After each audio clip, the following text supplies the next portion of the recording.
కర్కటక రాశి వారు కనుక మీరు గమనించినట్లయితే ప్రెజెంట్ 9th హౌస్ లో శని గోచరం నడుస్తుంది. వక్ర స్థితిలో ఉండడం వల్ల సప్తమాధిపతి, అష్టమాధిపతి 9th హౌస్ లోపల కొద్ది ప్రాబ్లమ్స్ అయితే మీకు క్రియేట్ చేయడం జరిగింది.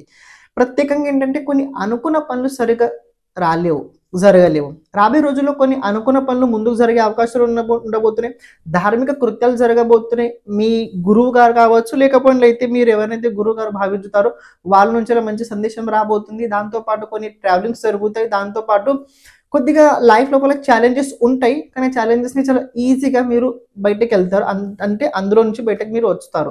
ఖర్చులు ఉన్నాయి, ఖర్చుల వల్ల అంత బెంగ పెట్టుకోకండి. కానీ కొన్ని విషయాలు ఏంటంటే సడన్లీ బాధ్యతలు పెరుగుతాయి. ఏంటి సడన్లీ బాధ్యతలు అంటే మీరు ఇంతవరకు ఏవైతే ప్లాన్ చేసుకున్నారో అంతా ఒకేలా ఉంటుంది. కానీ సడన్లీ రాత్రి ఏదో ఒక మొత్తం గేమ్ మారుద్ది. అరే ఇంతసేపు ఇది అనుకున్నా మరేంటి కొత్తగా వచ్చింది ఇలా మీ మనస్థితి అయితే రాబోయే రోజుల్లో జరగొద్ది. ఎందుకంటే 28th నవంబర్ తర్వాత జరగాల్సిన విషయాలు ఉన్నాయి. అని ఇంకో విషయం తెలుసుకోండి, కర్కాటక రాశి వారికి రాబోయే రోజుల్లో పెళ్లి యోగం కూడా కనపడుతుంది. మంచి పెళ్లి చేసుకోవడం ఎవరైనా ఉన్నట్లయితే ఇంట్రెస్ట్ ఉన్నట్లయితే పెళ్లి యోగం చాలా బలంగా అయితే కనపడుతుంది. కుదిరినట్లయితే తప్పకుండా మీరు జాతకం చూసుకొని పెళ్లి చేసుకోవడానికి ప్రయత్నించండి. జాతకంలో కనుక మీకు రాహు అంతర్దశ, రాహు ప్రత్యంతర దశ అంటే కొద్దిగా జాగ్రత్తగా, అతి జాగ్రత్తగా ఉండడానికి ప్రయత్నించండి. మిగతా విషయాలు అయితే పర్వాలేదు, బాగున్నాయి. కొద్దిగా ఏంటంటే మీ ఫాదర్ కావచ్చు, లేకపోతే మీ పెద్దనాన్న ఎవరైనా ఉన్నట్లయితే వాళ్ళ కెరీర్ లోపల డెవలప్ కొద్దిగా స్లోగా అయితే అవుతుంటుంది.